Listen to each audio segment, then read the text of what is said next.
I was really looking forward to this NBA trade deadline.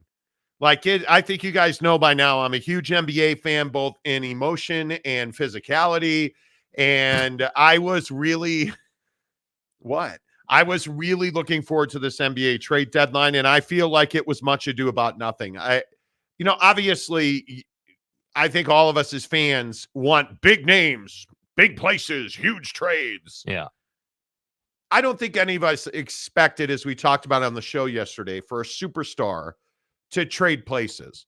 But I thought at least an Andrew Wiggins. I thought at least a Jordan Clarkson. Mm-hmm. I didn't think one of the biggest moves would involve the Knicks just throwing Quentin Grimes into a trade like it didn't mean a thing. Like, that's wild to me. Mm-hmm. Yeah, I mean, there's no question that it was kind of a dud of a deadline. But, yeah, I mean, I think you look around the league and there's a lot of teams just kind of standing pat, just sitting here, making these little deals that get them a draft pick. Like, we're not really doing a whole lot. And I don't know if the league is kind of trending in a direction where the summer window is really the one that, like, where the big things happen. Traditionally, you've always had bigger moves on the deadline, and then the summer window has kind of been reserved for, like, the stars of the league, the Harden level players, the Paul Georges, the LeBrons. If he's going to move, like, that's when those guys would do that. But it just seems like the last couple of seasons in the league, the trade deadline has been pretty light, man. Like, not a lot of moves, not a lot of impact, not a lot of changing of the landscape. Whether you're a Jazz fan or a Bulls fan, a Knicks fan, hell, the Lakers, like a Hawks fan with the DeJounte Murray situation, certainly Charlotte changing their roster a little bit. Like, I just think that there wasn't like a big time splashy move. I do think that the Knicks are probably one of the better teams coming out of the deadline. I think they really solidified the back end of their bench and they've really deepened things, and that's going to pay big dividends down the stretch.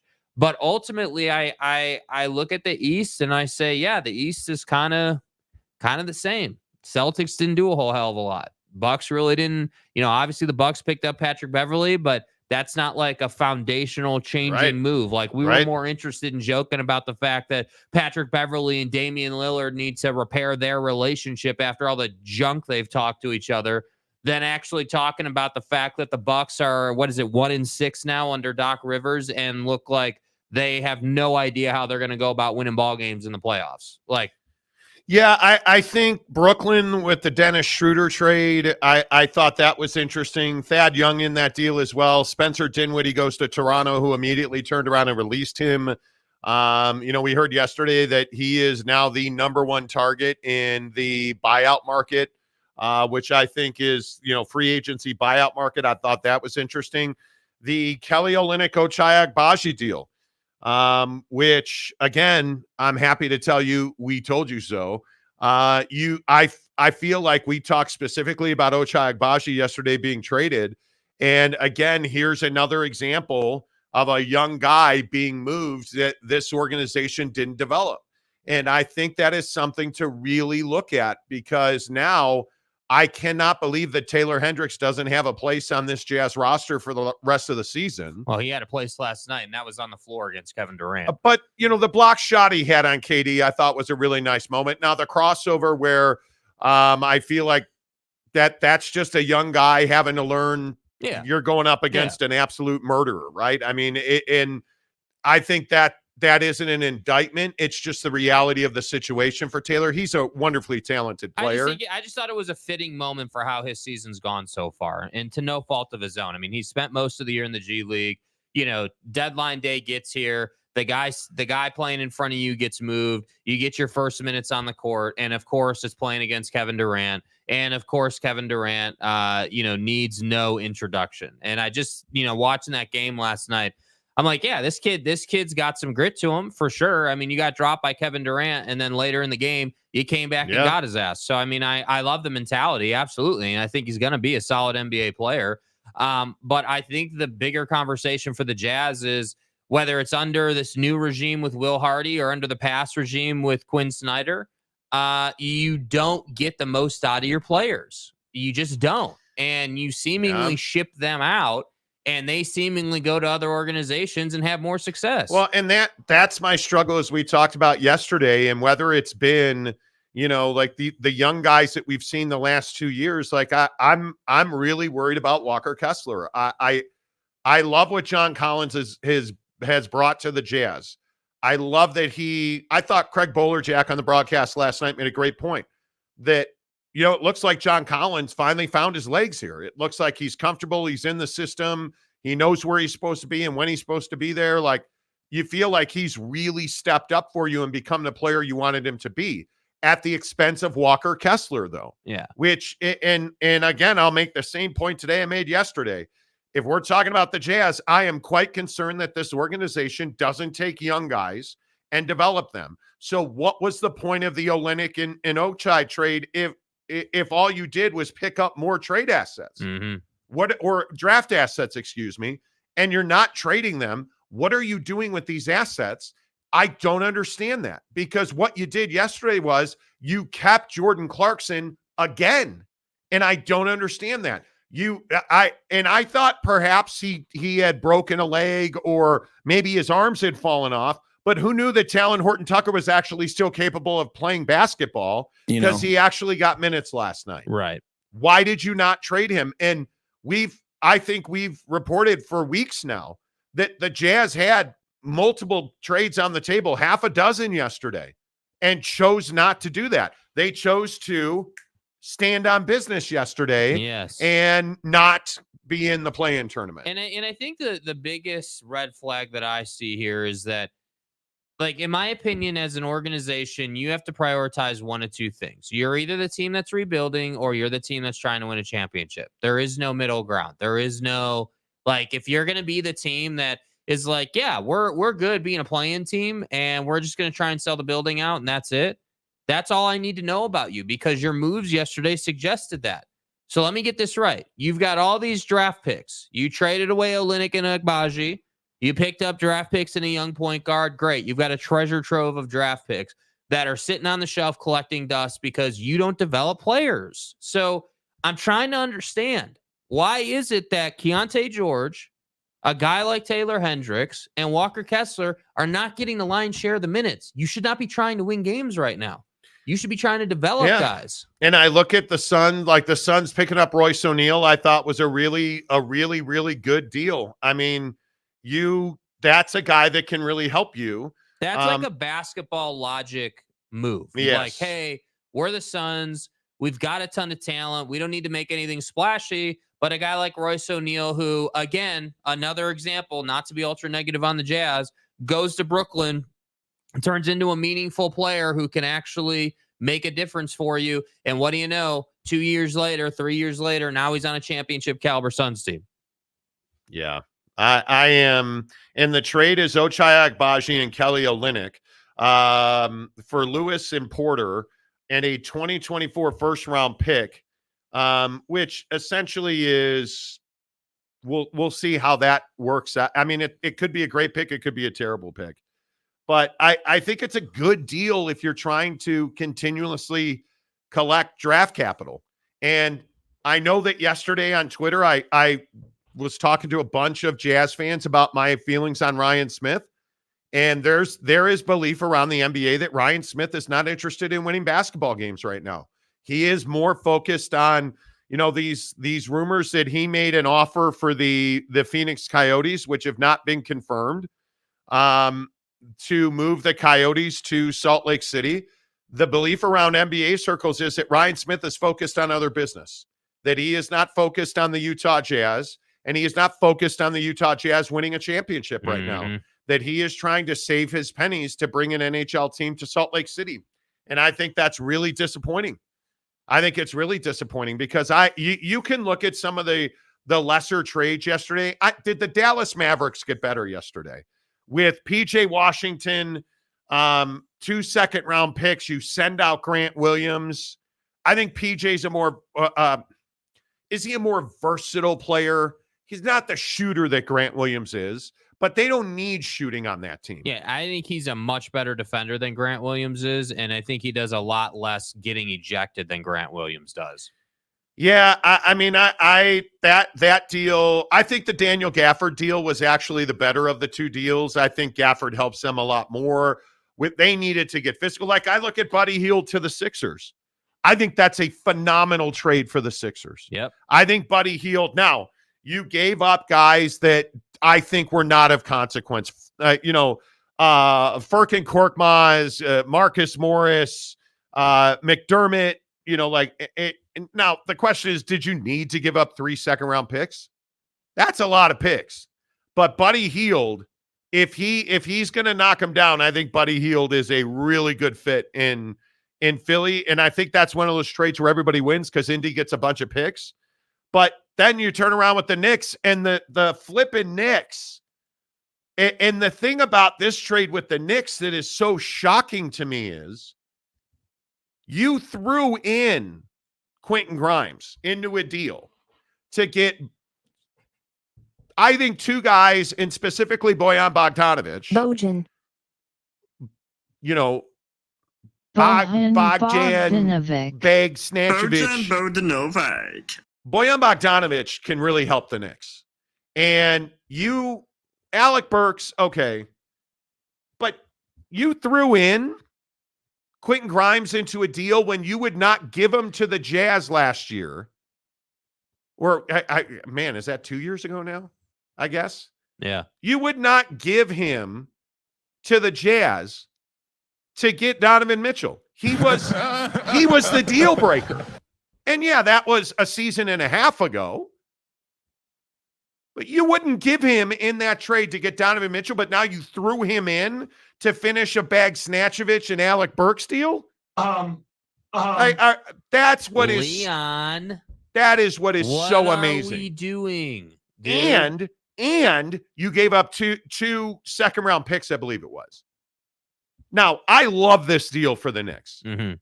But Donovan Mitchell is playing at an MVP caliber level. And you threw in Quentin Grimes? Apparently. That's wild. I think the Knicks overwhelmingly made the most impactful moves. Yeah, absolutely. I think the Knicks are, again, in a prime position. This is one of the best teams, in my opinion, that they've had in quite some time. And when I say one of the best teams, I'm not just talking about the frontline guys. I'm not just talking about Brunson or, any of those guys that start for them regularly. Bojan Bogdanovic is the guy who makes that three for you in the middle of a heated run that you need. And yeah, did he miss several clutch threes for the Jazz? Yeah, he did.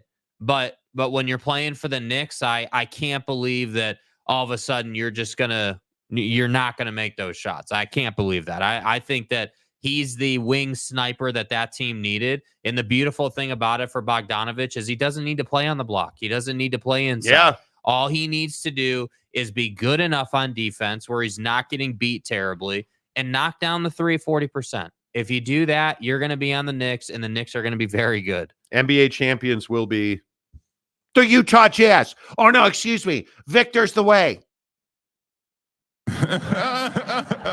I would.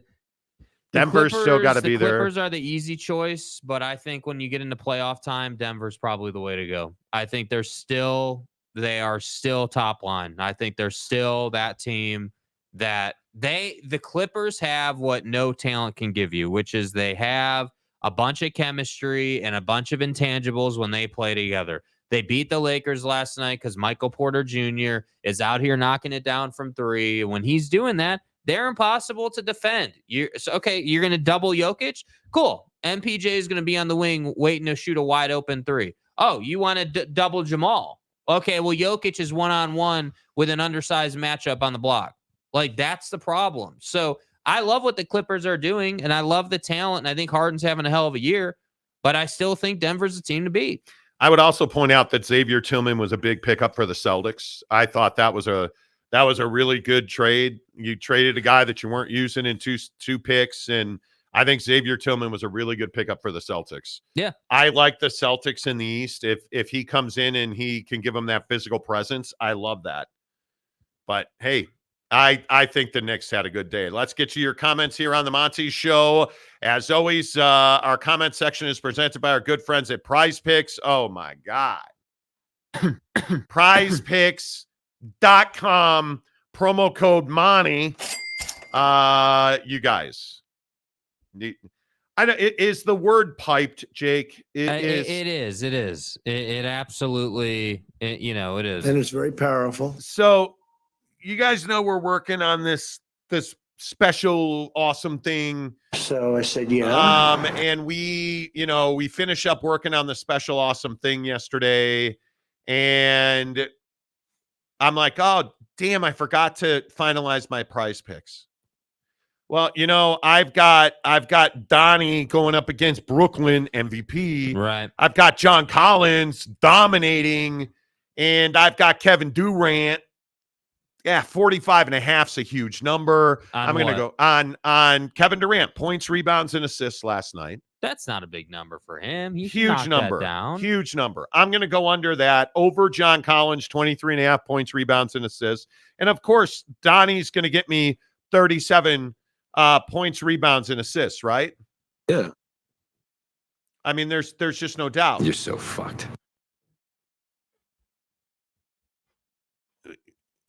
Look at the 36. I needed one more assist, a rebound. I know you can't dunk anymore and you never pass, but are you kidding me right now with this? Other hand. Are you kidding me right now with this? Look at my guy John Collins, right? Look at your jag bag, Kevin Durant. You couldn't just act like, hey, you're blowing out the Jazz and you couldn't just take a break? One less rebound, one less assist. I'm not the guy you're reaping, you prick. It's the Jazz. Why would you go less? I was right on top of the number. It's not a bad pick. Yeah, it's a tough beat. Are you kidding me?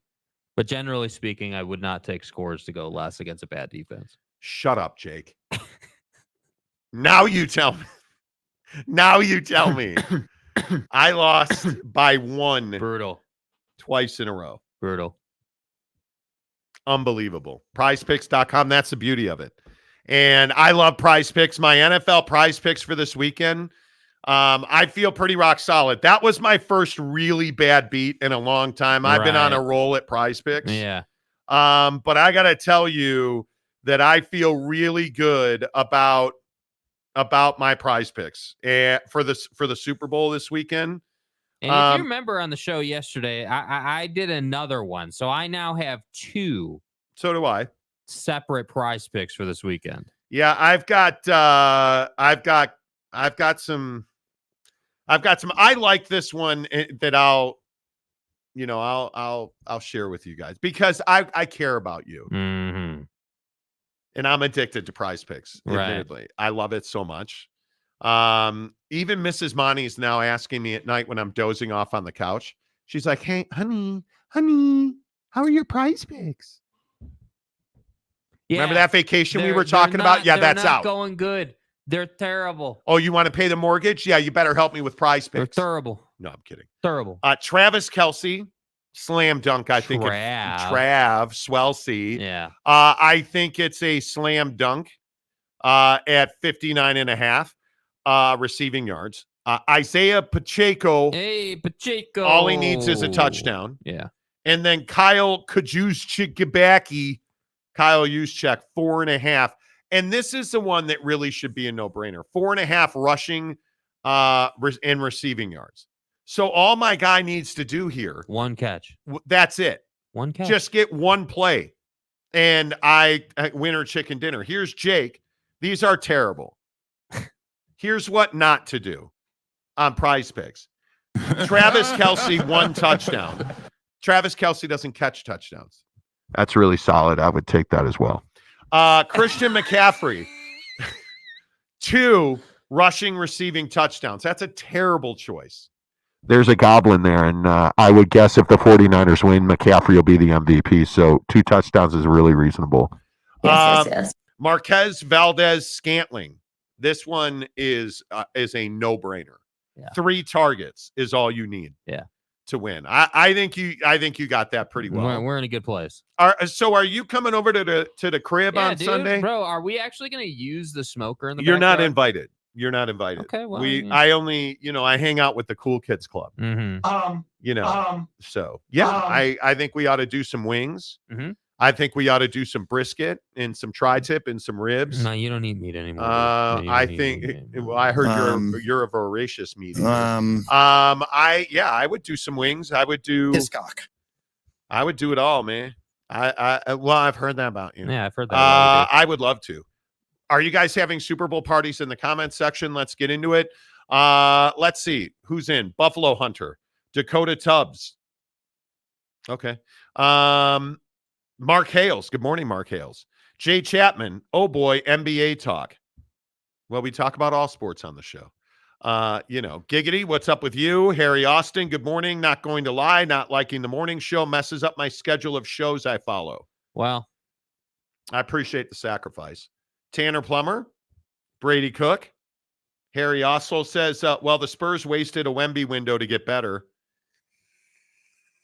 Did you guys see Victor's the way get absolutely bodied last night and then dunked on? Bro. Victor's the way. Dude, put some rocks in your pocket. Tanner Plummer says hand fighting. Let's go. Yes, of course. Noel Ramirez, glad the Magic didn't draft him. The Jazz should have tanked last year and dropped Victor the Beloved. Okay. Bro. Okay. This is your beloved. Dakota Tubbs, Clarkson is here to stay. The Jazz can't and won't part with him. Apparently not, dude. I don't disagree with you. The front office loves him too much to do me dirty like that. Hey, man, that's your guy. Totally I don't get regret those decisions. What was the point of drafting Ochai and Fontecchio last year if they're just going to trade these guys this year? The trend of them not developing talent continues, and it really concerns me. Well, the funny thing is, Jazz Nation says I'm completely wrong about that. Y'all reading all this cap ass shit. And then I ask those Jazz guys, hey, well, tell me one young guy that the Utah Jazz have drafted and developed into a star. And you won't say Gordon Hayward because you're so bitter over that, who got traded to OKC yesterday in what was a really good deal. You can't say Rudy Gobert. And now the problem is you can't say Donovan Mitchell because you got him to a point. He was injured, regressed. Now he's an MVP candidate in Cleveland. What you want me to say to them? So I'm asking you, like, you had the opportunity here in Walker Kessler, and maybe that still happens. Yeah.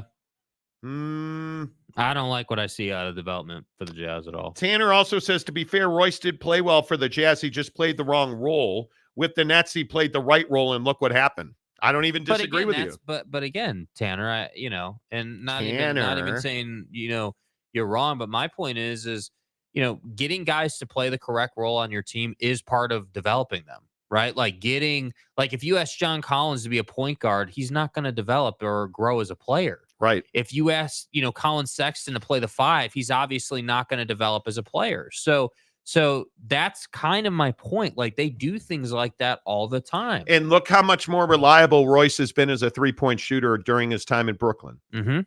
I think that matters as well. Big Daddy Magic. Right.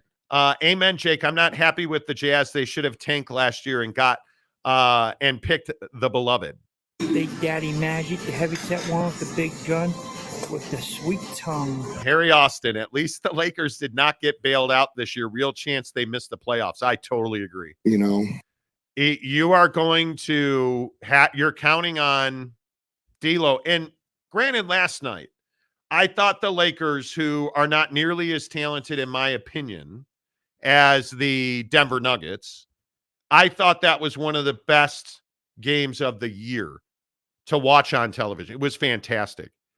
And yet you just look at LeBron and AD, and then, I mean, Austin Reeves played pretty well, but he shot 2 of 7 from 3.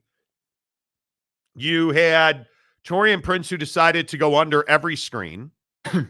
Terrible.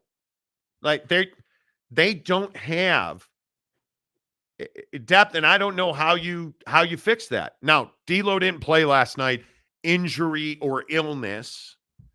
I don't know what you do with this Laker team. I truly do not, and I agree. I don't think they make the playoffs. Right. I really don't think they make the playoffs, but that's just me. Sean Rollins, how are you? Drew Dozer says, yay, comment time. Sean Rollins gifts 1 Monty Show membership. Thank you, Sean. Appreciate that. Sean. Everybody make sure you hit the like button. Are we bringing back free membership Friday? It is Friday, isn't it? It is. Dude, this week has just flown by. Yeah. Flown by. Give some memberships, man. Let's go. Give some membies. Yeah, some membies. Give some membies. Yeah, you could do that. That's always awesome. 340 views. We only have 19 likes. If you have not yet, please hit the like button. Always appreciate when you do that. Connor Tulin. Good morning, Connor Tulin. Good to see you. Knicks got Bojan. I think Bojan Bagdanovic is a good pickup for them. Yeah. I do think Bojan is into what they need. Harry Austin, any thoughts on Kirk Herbstreit alleged involvement in the Dylan Raiola flip? Who cares?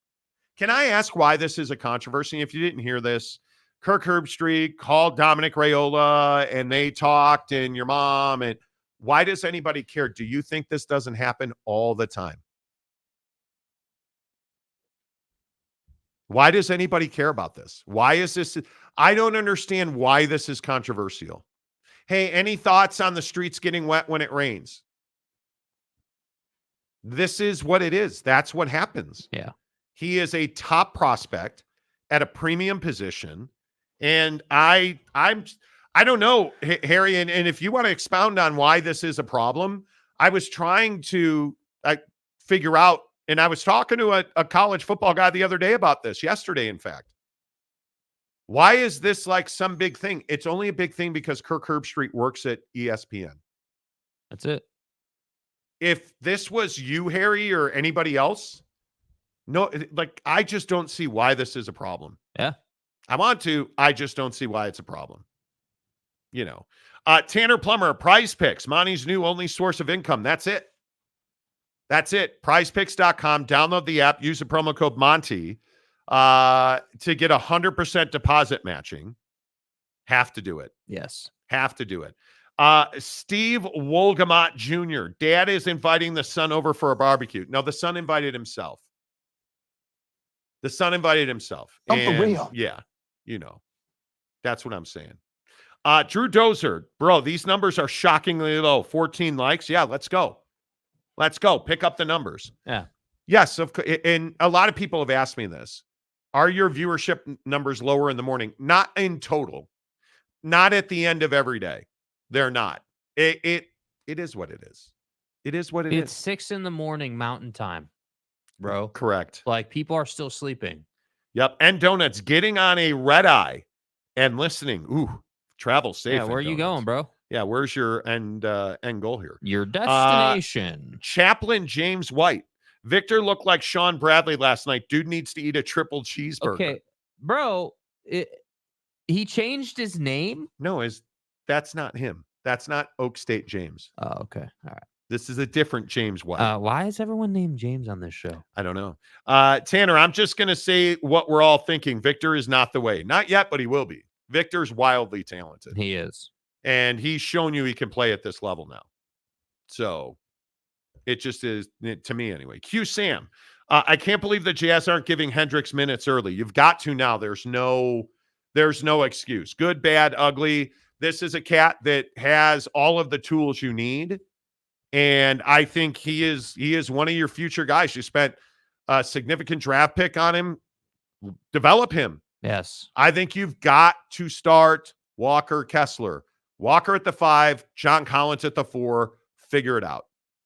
Because I don't understand this minimizing of Walker Kessler, and I feel like that's what they've done. Mm-hmm. And I know the minutes are not remarkably different, as everybody always points out. The role is different. The impact is different. You've got to figure it out. And I don't understand, because it's not like he, did something to diminish his role. It's not like all of a sudden he just played like crap. Mike Smith makes a very good point. Victor is the way, W-E-I-G-H. Yeah. You know. Oak State James. Oh, so he Now, is here. This is where we have an Hi, this is opportunity. James. Welcome back. Are you going to unblock James from your texting phone? No. Can't do it, dude. Why did you block him? Gotta set boundaries, dude. Gotta set boundaries. James is a listener.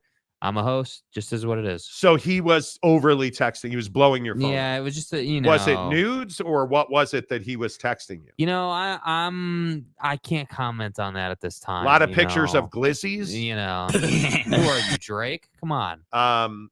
Pictures of construction sites. What was it? Yeah, dude, 2x4s. Yep. I wonder if that's Oak State James's pornography of choice, which is just like raw construction sites where dudes are just hanging iron and banging hammers. Macaque. Anyway, hey, James.